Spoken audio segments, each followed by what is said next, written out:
intolerancia o una indigestión hacia ciertos alimentos específicos que posiblemente, como nos dicen muchas veces, yo antes no tenía esos síntomas, ¿cierto? Entonces, como se empieza a presentar esa disminución de las enzimas, ya no se tiene la misma tolerancia a los macronutrientes como lo era anteriormente, desde la parte exocrina, ¿listo? Y ya desde la parte endocrina, que es donde tenemos la insulina, que fue de lo que hablamos ahora. Eso en cuanto al páncreas, o sea que sí tenemos una alteración del páncreas, pero principalmente desde la parte exocrina. Si miramos la vesícula, tenemos una menor sensibilidad al estímulo de la colecistocinina. Esa en este caso es una enzima que hace parte de todo el proceso digestivo y de regulación del apetito. En el apetito, como se empieza a presentar alteración, por eso también a medida que vamos avanzando en edad, va disminuyendo el apetito. Empiezan a comer menos, ya no cenan en la noche y no sienten la necesidad, o inclusive hasta se les olvida que no cenaron, ¿cierto? Ya se empieza a presentar esa alteración, una menor sensibilidad, y por lo tanto no se tiene el estímulo que es el que genera el apetito en este caso. Entonces, al no sentir hambre, no siente la necesidad de consumir los alimentos. Por eso también con el adulto, ya cuando vamos avanzando a un adulto mayor, muchas veces el familiar o quien está con la persona debe estar muy pendiente de que se tenga una buena alimentación, porque no se siente hambre. Entonces, al no sentir ese deseo de comer, como les decía, se les olvida desayunar, o se les olvida almorzar, o con muy poquito ya sienten saciedad, debido a la disminución de la colecistocinina que incluye. Y también hay un retraso en la contractilidad de la vesícula. Por eso, como esa vesícula pierde esa capacidad para almacenar bilis y eliminar bilis, al empezar a disminuir esa contractilidad, se empiezan a formar unos cálculos mucho más fácilmente, que sería la colelitiasis. Que la colelitiasis es esa formación de cálculos en la vesícula, que ya nos va afectando mucho más, ¿cierto? O colelitiasis. ¿Cuál es esa? Esa ustedes ya la escucharon. Colelitiasis es en la vesícula. Colelitiasis es en el conducto que extrae la bilis hacia el intestino, o sea, en el colédoco. Ustedes ya vieron el colédoco, ¿se acuerdan de ese colédoco? Una bolsita la bolsita en la vesícula. La manguerita. de la bolsilla. Así será una vesícula más o menos. Pero de aquí tenemos el cubito, pues el colédoco se llama. Más raro, ¿no? Que es donde sale también lo de Este es el colédoco que llega al intestino. Aquí tenemos el intestino, ¿cierto? Entonces, como este conducto se llama colédoco, que es el que me transporta la bilis hacia el intestino, por eso podemos tener colelitiasis, que es en la vesícula, o coledocolelitiasis, que es en el colédoco, o sea, en el conducto. No es lo mismo un cálculo aquí que aquí. No, el nombre propio. No, sí, pero no es lo mismo un cálculo aquí que aquí, ¿cierto? Si lo tenemos aquí, pues puede que nos afecte parte de la producción de bilis, pero no va a generar muchas veces dolor. Pero si lo tenemos acá, obstrucción, ¿cierto? Entonces, no sería lo mismo tener cálculos aquí que tenerlos en el colédoco. Entonces, se empieza a presentar esa alteración de esa contractilidad, de esa fuerza para poder expulsar la bilis y almacenar la bilis, y por eso aumenta el riesgo a presentar cálculos de la vesícula. ¿Qué tenemos en cuanto al hígado? Ustedes saben que el hígado es uno de los órganos que, como uno podría decir, se regenera, ¿cierto? Todo el hígado en general cumple la misma función. Por eso cuando a uno le extraen una parte del hígado, toda esa parte del hígado que queda restante perfectamente puede seguir cumpliendo sus funciones a un 100%, distinto a otra parte. Si nos extrajeran la vesícula, se va a ver afectada parte de la digestión de las grasas, ¿cierto? Con la bilis. Si nos extrajeran parte del páncreas, hay que mirar si fue la parte endocrina o la exocrina, y eso me va a afectar la alimentación. Porque mucha gente le extraen la vesícula con los cálculos. Entonces, ¿cómo se hace esa función ahí? ¿Qué creen ustedes? Como si no tenemos vesícula, entonces ¿qué hacemos? Bajar ¿Se toma tomar algún medicamento? No. Sí, pero Es la verdad. Encima de la vesícula. Sí. Este es el hígado. Hágate cuenta que este es el hígado, ¿cierto? Ustedes saben que el hígado es el que transporta la bilis hacia la vesícula, ¿cierto? ¿Quién produce la bilis? ¿El hígado o la vesícula? El hígado. Y la vesícula, la única función que cumple es almacenar, ¿cierto? Entonces, si yo como mucha grasa, la vesícula elimina bilis para toda la grasa que yo me comí, hizo una buena digestión y todo quedó perfecto. Pero, si yo no tengo vesícula, Esos conductos se unen, ¿o ya? Hasta sí, ese codolo se... no, se une. Ah. Al distinto es que le extraigan el colédoco, o sea, porque ya puede pasar que es por un cálculo, no sé, cualquier otra cosa. Pero estos conductos se unen. Entonces, ¿qué puede pasar? Que si yo no tengo vesícula, por eso es que la persona le dice... Hay que comer grasa efectiva y poquito. Coma la grasa Saludable. Se mira todo su entorno de obesidad y otras Chicharrón. cosas, pero uno diría, cómase la grasa pero más pausado. ¿Por qué? Porque ya no tiene dónde almacenar. Entonces, grasa que usted coma, grasa que tuvo que producir el hígado. ¿Cierto? Entonces, si la persona consumió mucha grasa, el hígado no tiene en su momento la capacidad de producir todo ese montón de bilis, y por eso es que a la persona le cae mal consumir mucha grasa cuando le extrae su vesícula, porque ya no tiene dónde almacenar. Pero no es que no pueda consumir grasa, la persona sigue consumiendo grasa, sea saturada o insaturada, porque cualquiera de las dos requieren bilis. Ya la diferencia cambia es cuando llegan a la sangre y hacen todo ese otro proceso. Pero aquí, sea grasa saturada o insaturada, la bilis que va a necesitar es la misma.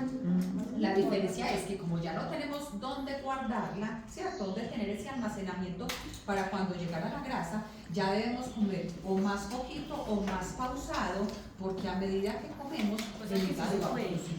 ¿Sí?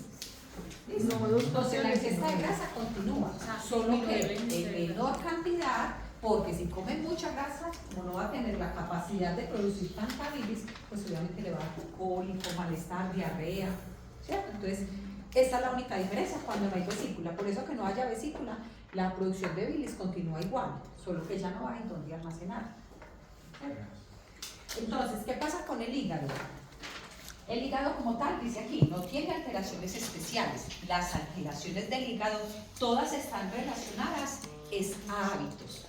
Aquí sí son muy enfáticos en cuanto al hígado en decirnos que están muy relacionadas a los hábitos. Entonces aquí nos dicen, a la reserva hepática. ¿Por qué puede disminuir? Porque se tienen infecciones. Y esas infecciones conllevan a un alto consumo de medicamentos que inevitablemente llegan al hígado y a largo plazo me pueden afectar el hígado. Al consumo de alcohol, a la obesidad, a la hepatitis, ¿cierto? A enfermedades autoinmunes, a un consumo exagerado de cualquier químico o producto o energizante o cualquier tipo de sustancias que llegan directamente al hígado, ¿cierto? Entonces con el hígado sí son mucho más enfáticos en decirnos que la alteración que se puede tener, miren, que está muy asociada a ese hábitos, ¿cierto? Y como a medida que avanzamos en edad, es cuando por lo general más medicamentos vamos a necesitar, por las infecciones o por las enfermedades crónicas, por el acetaminofén que me tomo todos los días para el dolor de cabeza, o por tal medicamento que ya me acostumbré a consumir, esto a largo plazo pues va a afectar mucho más el hígado.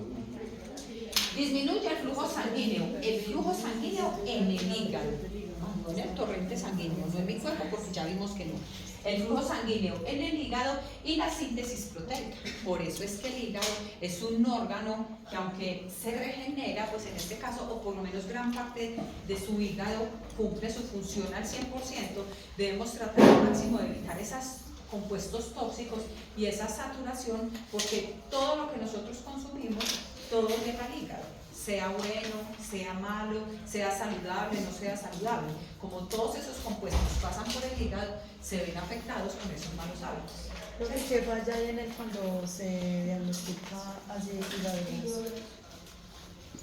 ¿Qué falla?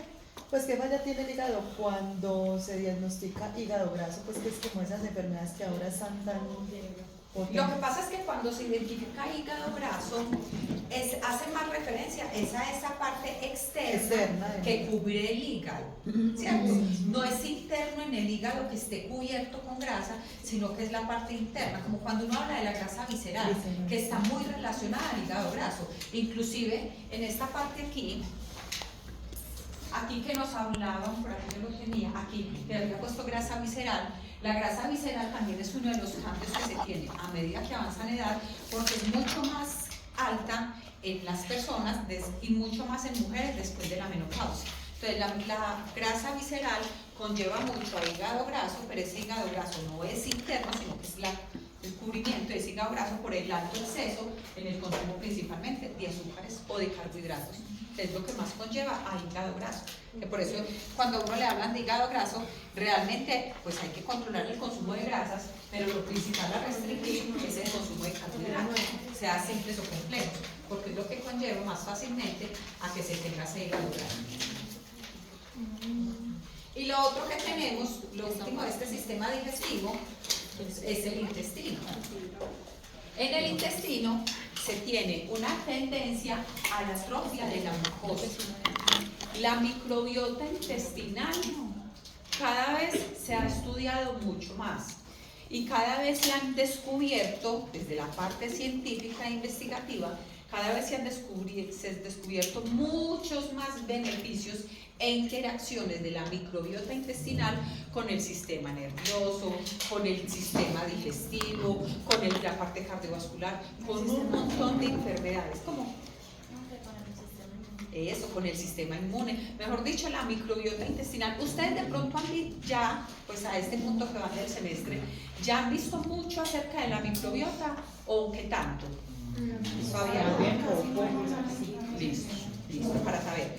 Entonces, la microbiota intestinal realmente yo creo que en estos momentos es como de los campos que más se están estudiando, tanto desde la nutrición como desde el campo de la salud y de la medicina, porque cada vez se ha descubierto mucho más la relación que tiene la microbiota intestinal, que tienen esas bacterias con todo mi sistema digestivo, y nosotros parte de eso, pues una partecita la vamos a ver también, pero es en adolescente, que ya el viernes miramos más o menos la programación, y es hablar un poquito acerca de la microbiota intestinal y cómo esa mucosa, toda esa parte digestiva se va alterando si no tenemos un buen cuidado con esa microbiota intestinal. Entonces, en el adulto mayor, pues se tiene una tendencia a una atrofia, por eso la absorción de nutrientes disminuye. Si sumado a eso, entonces también tenemos medicamentos, el medicamento interactúa, entonces también disminuye mucho más la absorción.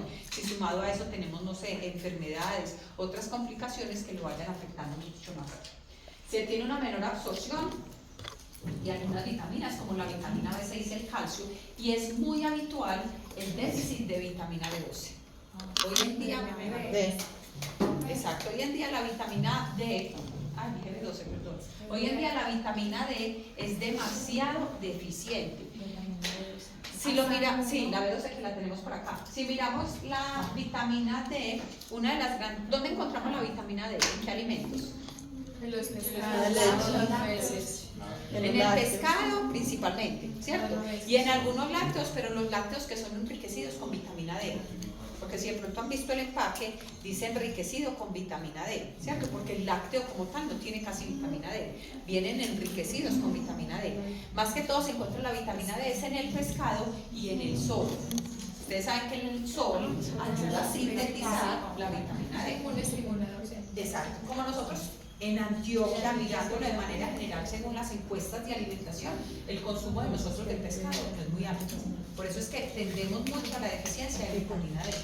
Y si aparte de eso hoy en día, que le unimos tanto al sol, que salimos al sol pero con gorra, manga larga, o guantes, o tapados, mejor dicho, más no poder por el riesgo a cáncer, eso también ha aumentado la deficiencia de vitamina D. Por eso es que a un adulto mayor se le recomienda mucho salir al sol, eso sí, en horas de la mañana o a esta hora que ya el sol está más suave, pero no esquivarle tanto al sol, que realmente lo hacemos mucho, más hoy en día, y eso ha conllevado a que se tenga mayor deficiencia de vitamina D.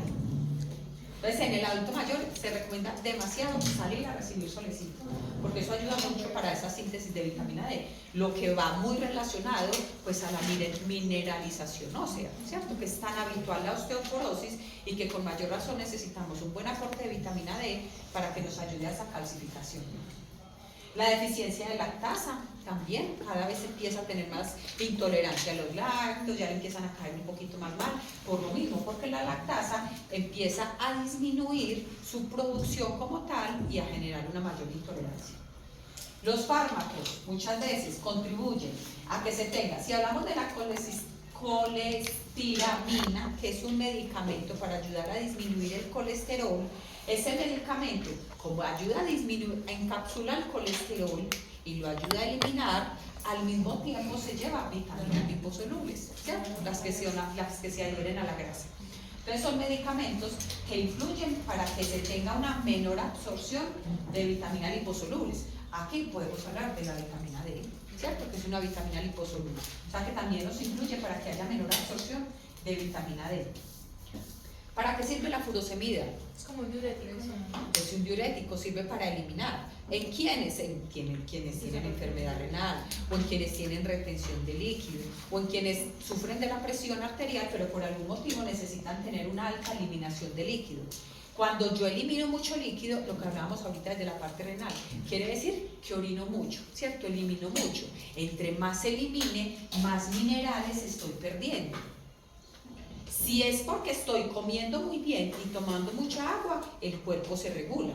Pero si yo ya tengo adicional a mis hábitos un medicamento que me aumenta la eliminación, pues obviamente aumenta el riesgo a que estos minerales, como el potasio, el calcio y el magnesio, se pierdan mucho más fácil. Y dentro del potasio tenemos los calambres, que eso es muy habitual cuando hay consumo de diuréticos, en este caso, o algunos medicamentos para la presión arterial. Y también los hiposecretores gástricos, los inhibidores gástricos, tipo milanta, hidróxido de aluminio, omeprazol, medicamentos para cubrir o proteger esa parte gástrica donde ese consumo crónico no es tan bueno. ¿Por qué? Porque gran parte de estos medicamentos de la parte gástrica, el estómago es un medio ácido, ¿cierto?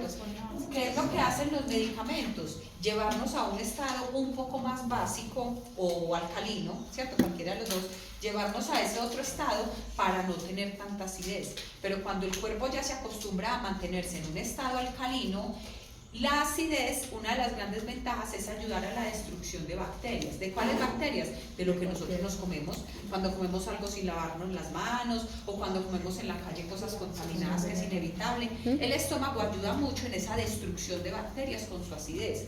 Cuando nosotros nos vamos es para el otro extremo, que todos los días a tomar el omeprazol o todos los días a tomar el hidróxido de aluminio, el estómago se está yendo tanto a un ambiente alcalino que por un lado el riesgo a una sobreproducción de bacterias pues es mayor, porque ya no tenemos quien nos ayude a contrarrestar esa muerte de bacterias, por llamarlo así. Y a la vez, el medio ácido es lo que nos ayuda, por ejemplo, en la absorción de la vitamina B12. Ustedes saben que la vitamina B12, gran parte está en la parte gástrica, ¿cierto? ¿Eso lo tienen claro? Sí. Listo. Entonces, por eso, cuando tenemos alteración de la parte gástrica, ya sea por medicamentos, por una mala alimentación, por gastritis, por úlceras gástricas, cualquier alteración gástrica, siempre se va a ver afectada la vitamina B12. Lo mismo pasa con el calcio, con el ácido fólico y con el zinc, que son minerales que al tener un consumo crónico de estos medicamentos se va a alterar mucho más su absorción. ¿Listo? Listo. Entonces, esos como tal son los cambios fisiológicos que podríamos tener, mirándolos desde nuestro sistema digestivo, desde algunas enfermedades que se puedan presentar, algunas complicaciones y todo lo demás. Ahora, esos cambios que tenemos, pero desde la composición corporal. ¿Qué cambios creen que tenemos corporalmente? Por ejemplo, las mujeres. La grasa. La grasa. ¿Qué pasa con la grasa? Aumenta. Listo, entonces aumenta la grasa. ¿Qué más? En los hombres, ¿qué cambios corporales podemos tener? La barriga también es fresca. También. La grasa visceral, claro. Eso también influye mucho, claro. A las mujeres también, pero se le ve más a los hombres. Pero estamos hablando de un adulto mayor, no todavía. Cambios en las proporciones de la composición corporal. Cuando nacemos con los bebés, miren el porcentaje de agua que cubre su cuerpo. Es un porcentaje demasiado grande, ¿cierto? Casi que el cuerpo de un bebé, más de un 80% es agua. A diferencia de la proteína que tiene, que es poquita, y de la grasa, que lo que tiene es realmente muy poquito el porcentaje de grasa. apenas un 6%. Pero a medida que vamos avanzando en edad, vamos aumentando el porcentaje de grasa. Ese porcentaje de grasa, miren, al año ya es mucho más alto, ya llega un momento en el que se estabiliza, más o menos hasta los 15 años. Pero cuando ya llegamos al adulto, obviamente el adulto, sumado al sedentarismo, pero también a los hábitos y a ese metabolismo que se va volviendo un poco más lento, eso contribuye para que la grasa se vaya aumentando más, y si lo miramos como adulto mayor, el porcentaje de grasa es mucho más alto. ¿Qué es lo que más disminuye en el adulto mayor? El agua, ¿cierto? Por eso es que es tan importante que el adulto mayor todos los días consuma el agua que necesita. En nosotros también, pero en un adulto mayor se hace mucho más importante porque las reservas que tiene son más poquitas, a diferencia de edades anteriores. Por ejemplo, en un adulto, que mire que alcanza a ser un 60%, pero ya se reduce a un 54%. Y si miramos la masa muscular, miren que cuando nació tenía un 12% y al adulto mayor volvió a ese 12%. Volvió a tener un porcentaje de masa muscular mucho más bajito. Y miren, o sea, la masa muscular va disminuyendo y la grasa va aumentando, ¿cierto? Al mismo tiempo, pues que el agua también disminuye. Entonces disminuye el agua, disminuye la proteína, pero la grasa se aumenta. De manera general para hombre y para mujer. Diga que mal lo son. ¿Cómo? Ay, no son. Listo. Ahora, si lo miramos de toda la composición corporal como tal de la persona, tenemos que, por ejemplo, la estatura. Por cada año se disminuye 1 centímetro a partir de los 40 años. Volvemos a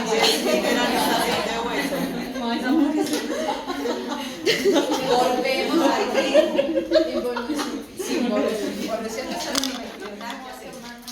volvemos a lo mismo. ¿De qué depende tratar de no tener esta pérdida? Algo demasiado importante. Eso es algo Porque eso es fundamental. desmineralización del hueso. Eso es fundamental. Eso yo creo que es lo principal, ¿cierto? De cómo estén mis huesos. Porque si hay desmineralización, pues obviamente cada vez se van encogiendo mucho más. Por otro lado, es demasiado importante la postura, ¿cierto? No es lo mismo cuando uno va a medir una persona y ya está así, que por más que uno la quiera enderezar, ya no es la medida, ¿cierto? A tener una buena postura que me ayuda mucho más a tener esa buena composición ósea, ¿cierto? Esa buena mineralización, pero a la vez la formación de los huesos. Y también, pues obviamente la actividad física, porque la masa muscular también me ayuda a tener una buena composición corporal que me ayude para conservar la estatura en este caso. Entonces, a partir de los 40 años. Entonces, como lo decíamos ahorita, entonces cuando tenga 60 ya baje 20 centímetros. No, es un más o menos y todo depende de los hábitos. Aunque hay personas que sí. Algo que me parece a mí muy importante y que pues yo en mi práctica siempre lo hago, y es que cuando mido, por ejemplo, cuando tengo en consulta a una persona después de 50 años, siempre la mido, siempre. Nunca le pregunto, porque si le pregunto, yo mido unos 65 y va uno y me mide, ya están unos 60. ¿Cómo que perdí 5 centímetros? ¿Sí? ¿Cierto? O están unos 60. O yo medía unos 70 y uno lo mire y no medí unos 70. Y va uno lo mire, claro, unos 62, por ejemplo. ¿Cierto? Entonces, realmente, después de los 50 años, siempre recomiendo y siempre lo hago, y es medirlos. Así me digan, no, es que yo mido tanto. No importa, quítese los zapatos y venga, lo mido. Antes les sirve, porque a mí me parece muy importante, y es, nosotros como nutricionistas somos los que pesamos y medimos, ¿cierto? Esa es una de nuestras funciones. Si un paciente va donde el médico y lo pesa, y va donde nosotros y se pesa, el paciente con seguridad va a tener mucha más certeza del dato que nosotros le dimos, así el otro haya sido el médico. Porque nosotros le hicimos quitar los zapatos, le dijimos párese derechito, nosotros tuvimos en cuenta todas las medidas para que quedara bien medido. Y lo mismo pasa con la estatura. Si yo lo mido y le digo, no, ya no está en unos 65, ya bajó a unos 60, por ejemplo. ¿Cómo así? Ya va a tener un dato de referencia para acá, de aquí en adelante, por 5 años volvió donde otras personas, a todas ya les dijo, mide unos 60. ¿Eso en qué influye? En algo como, por ejemplo, lo mismo pasa con el peso. Hay muchos medicamentos, tanto desde la parte ambulatoria, aunque aplica más desde la parte clínica, porque en la parte clínica son muchas prescripciones del día a día, son muchos los medicamentos que se prescriben de acuerdo al peso o al estado de la persona. Entonces no es lo mismo que la persona diga, ah no, yo peso 60, a que yo realmente lo pese y pese 52. Y resulta que el medicamento se lo pusieron por 60 kilos, y no era 60, sino 52, por ejemplo. En enfermería, muchas veces, en la parte clínica, enfermería, muchas veces es quien pesa al paciente. Pero yo siempre les digo, yo nunca me quedo con el dato de enfermería.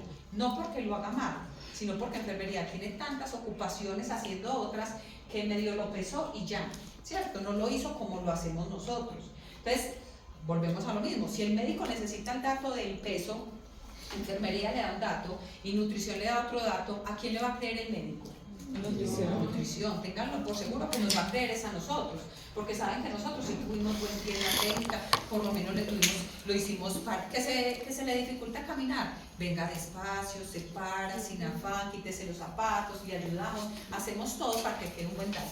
Porque aunque aparente ser un dato sencillo, realmente es un dato que a ellos les puede quedar muy importante para futuros controles, futuras revisiones y pues para nuestra valoración nutricional. Entonces, desde los 50 yo sí les recomiendo siempre que los midan. En cuanto al peso, aumenta entre los 40 y 50 años, principalmente en mujeres con la menopausia. La menopausia influye mucho para aumentar de peso y también pues para aumentar esa grasa, que ya lo vamos a mirar allí.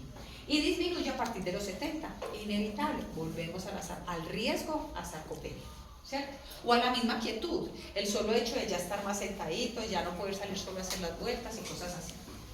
Si miramos la masa magra, se puede perder 6.3% por década, o sea, cada 10 años se pierde un 6% de masa muscular, a partir de los 30 años.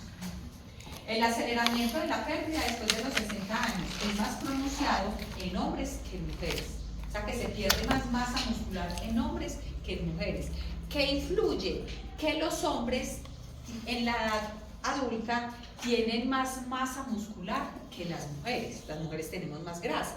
Entonces, claro, después cuando llegamos a la quietud, los hombres pierden más masa muscular, o por lo menos se hace mucho más evidente porque tenían más masa muscular. En cambio, las mujeres aumentamos grasa y después de la menopausia, pues con mayor razón, obtenemos un porcentaje mucho más grande de grasa.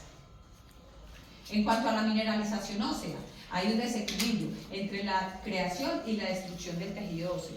A esta edad, ya hablando de un adulto mayor, ya no hay creación de tejido óseo, ¿cierto?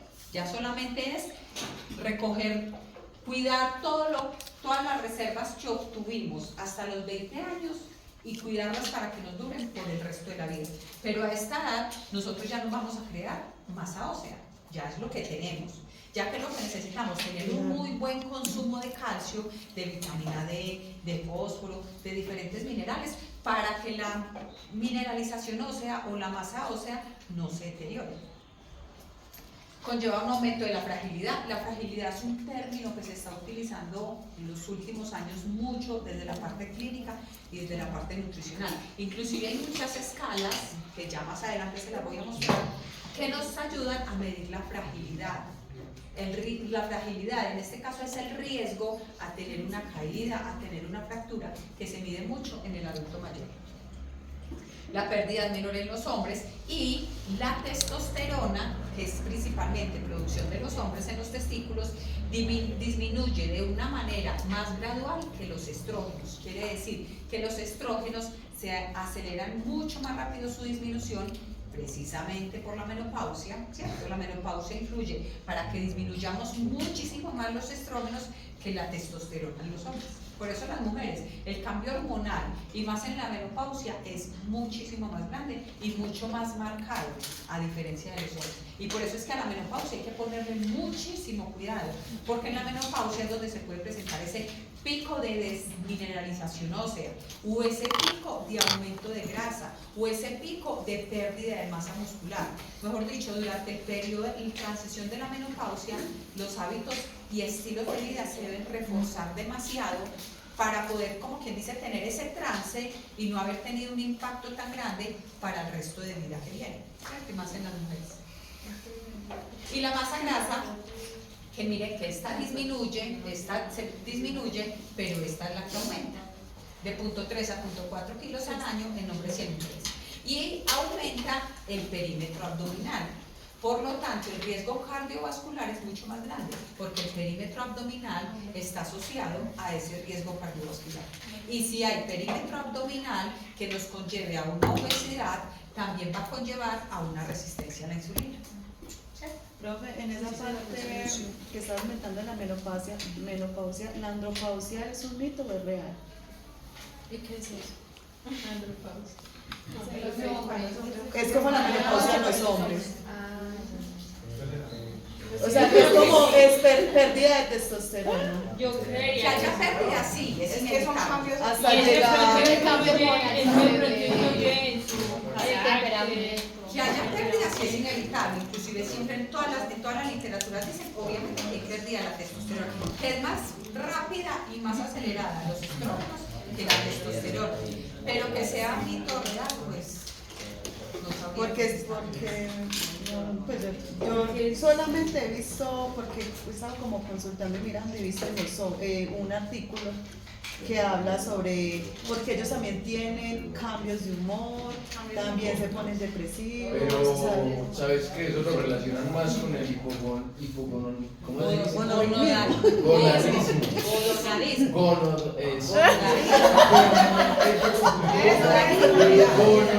Gonadismo. Gonadismo. de la gono.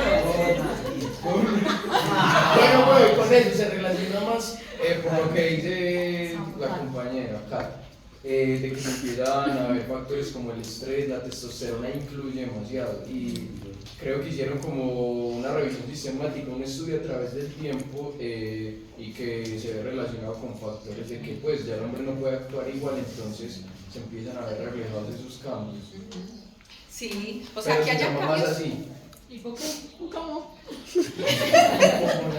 sea, que haya cambios hormonales, sí, eso sí es inevitable, Pero ¿cierto? ¿por qué la llaman menopausia? Por lo mismo, por el cambio. No, es que eso es lo que no sabría decirle, tendríamos que buscar. Yo realmente, pues, como tal, que literatura o de nutrición o muchas cosas se hayan encontrado para los hombres, ¿no? Sí, Pero porque podemos pecado consultar. también, oraditos que están. Tarea para todos dentro de 8 días, averiguar. Todos traen aquí espacio para el otro día, yo también. No, pero yo sé ¿Listo? Bueno, un término importante es acerca de la seminanición.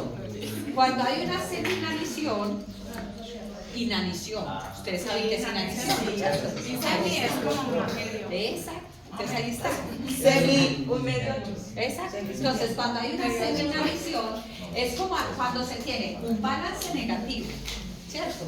No solo de nitrógeno, sino de energía, de proteína, de agua, de minerales. Quiere decir, cuando no hay un buen consumo de los alimentos, lo que conlleva a esa restricción alimentaria, ¿cierto? Que afecta desde el componente nutricional. Reducción de la masa libre de grasa, la masa corporal, atrofia del tejido y de los órganos. Todas esas son las consecuencias que se obtienen al tener una seminanición, ¿cierto? Una restricción alimentaria. Ya estos términos pues generales que tenemos, que son la sarcopenia, que ya la hemos visto y ya les voy a mostrar también una imagen. La obesidad sarcopénica, ¿han escuchado hablar de ella? No. La obesidad sarcopénica es hoy en día la típica persona que encontramos con obesidad, pero que cuando vamos a mirar su masa muscular está muy perdida. O sea, es el obeso sedentario después de los 40 años, porque ya cada vez la obesidad sarcopénica es un término que se está utilizando cada vez más desde los adolescentes, por tanta quietud, ¿cierto? Entonces son obesos por los malos hábitos, por el consumo de grasas, comidas rápidas y un montón de alimentos, pero a la vez hay tanta quietud que conllevan a la sarcopenia. Este término es muy importante cuando uno lo mira desde la parte clínica y más con todo lo que vamos a ver ya después cuando hablemos de patologías, por ejemplo el cáncer. Si tenemos una persona con cáncer con obesidad, esa sería una persona que necesita empezar un plan alimentario para hacer restricción, para lograr bajar de peso. ¿Ustedes qué pensarían? No. Esas son personas a las cuales uno tiene que empezar a mirar primero cómo está su composición corporal y realmente favorecer su masa muscular, ¿cierto? Porque lo que más tenemos que evitar es la obesidad sarcopénica, que pasa mucho, y la idea es que no siga pasando desde el componente nutricional, que a todo el que nos llega con obesidad, plan alimentario para bajar de peso. No necesariamente. Si hay condición de salud, no necesariamente el objetivo es bajar de peso, dependiendo de cómo sea y las condiciones, y vamos a ir mirando. Si no hay ninguna condición de salud, claro, necesitamos que pierda peso, ¿cierto? Porque entre más logremos llevarlo a su peso saludable, mejor va a estar, si no hay condición de salud. Pero si tenemos una condición de salud, alguna enfermedad, nos tenemos que enfocar es primero que todo es en la enfermedad y luego en cómo mejorar o lograr esa masa, esa composición corporal, ¿cierto? Entonces la obesidad sarcopénica es un obeso con poca masa muscular, que es muy frecuente, demasiado. Y este otro síndrome que es de muerte sedentaria, que es cuando nos quedamos tan quietecitos que lentamente vamos perdiendo la capacidad de movimiento, esa capacidad para realizar nuestras funciones diarias solitos. La inactividad física, obviamente, aumenta el riesgo. Cuando hablamos de inactividad física, recuerden, no estamos hablando de gimnasio ni nada de eso. Es el solo hecho de salir a darle 3 vueltecitas a la manzana, ¿cierto? Que haya actividad física. Eso nos ayuda a disminuir el riesgo de enfermedad cardiovascular, hipertensión, diabetes, dislipidemia, todas las enfermedades, porque al haber actividad física, todo nuestro cuerpo está activo, entonces el corazón funciona mejor, todos los órganos funcionan de una manera mucho más adecuada y eso me favorece pues para disminuir el riesgo. Listo, esta imagencita pues que nos habla de la sarcopenia, entonces aquí tenemos una masa muscular acompañada de masa grasa que es tan pequeñita y aquí podemos tener el mismo volumen. Miren que el volumen es el mismo, quiere decir, no está ligado al peso. Recuerden que la caquexia sí, pero la sarcopenia no. Puede pesar lo mismo. Miren que el volumen es el mismo. Puede pesar lo mismo, pero si lo miramos internamente, su masa muscular es muy poquita y lo que predomina es la grasa, ¿cierto? Entonces, por eso no nos podemos dejar solamente llevar por el peso. Por eso, inclusive, el índice de masa corporal es un indicador que cada vez se ha ido cuestionando mucho más. Porque no se trata solamente de llevar a un paciente, independiente que sea, a un peso saludable. No. Se trata de que su composición corporal sea la adecuada, ¿cierto? Independiente del peso, siendo muy importante el peso, pero no es el único factor y nuestro objetivo nunca debe ser llevarlo a un peso saludable, no, necesitamos es que tenga una buena composición corporal. Entonces, por eso es que cada vez, por ejemplo, desde la Asociación Colombiana de Nutrición Clínica, cada vez se han sacado mucho más herramientas y métodos de evaluación buscando que no solamente sea índice de masa corporal, obesidad debe bajar peso, no, hay que mirar muchas otras cosas donde realmente hagamos una evaluación más completa. Aquí la capacidad funcional que tenemos, entonces no es lo mismo tener las dos personas empezaron igual, ¿cierto? En la niñez van a la escuela, van al colegio, luego empezaron su vida laboral, que es donde yo ya estoy, ustedes ya van a llegar por aquí.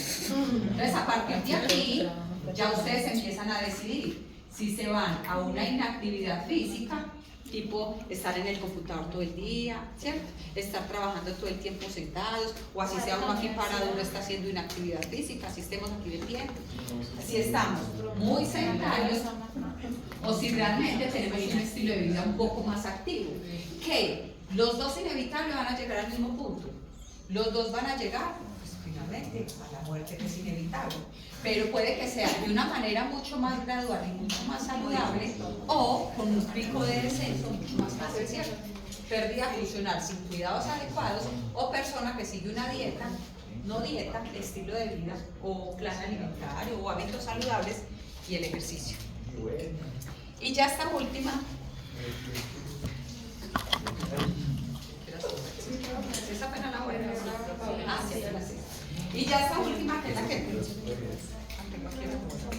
la que nos habla acerca de la menopausia, ya de manera general, pues independiente de todo lo que ya hablamos. Que es donde nos dicen que aumenta el índice de masa corporal, ¿cierto? También incrementa la masa grasa, inevitable en la menopausia. Alrededor del 40% se vuelven obesas 5 años después de la menopausia. Así está establecido con varios estudios que han realizado. ¿Por qué? Por un lado, por la disminución de los estrógenos, por la disminución de la actividad física en muchas ocasiones, también asociado a esa menopausia, a ese depresión, estrés, angustia, todos los cambios tanto psicológicos, sociales, morfológicos, todos esos cambios que sufre la mujer, pues conllevan a que en unos años se tenga un aumento de peso. Durante la transición menopáusica, la grasa visceral también aumenta, ¿cierto? Al igual que la grasa corporal, la grasa de todo el cuerpo, y se tiene una disminución de la masa muscular. Y se tiene una mayor predisposición de la resistencia a la insulina, ¿asociado a qué? A esa grasa visceral, que es la que influye demasiado. Por eso medir el perímetro de cintura es tan importante, porque eso es un predictor que nos ayuda para mirar cómo está también esa grasa, ¿cierto? Esa grasa abdominal.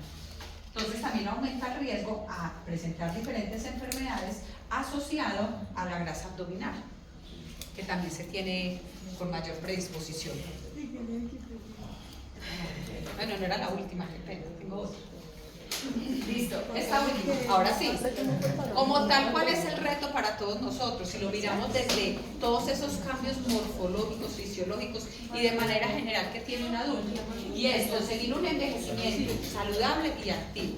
Recuerden, todas las otras clases no lo vamos a hablar tan enfocado al adulto mayor, porque vamos a hablar de patologías, pero esta clase sí estaba muy enfocada al adulto mayor porque necesitábamos era entender como gran parte de toda esa transición, ¿cierto? Por eso, hablar en este caso del adulto mayor es inevitable, tenemos papás, abuelos, muchos familiares que están en ese envejecimiento, pero lo que necesitamos es en lo posible llegar a un envejecimiento lo más saludable que se pueda. Entonces, apoyarnos mucho con todos esos programas de las alcaldías, cuando tengamos, por ejemplo, pacientes, apoyarnos con la cancha que me queda cerca, no sé, el estadio. Gracias.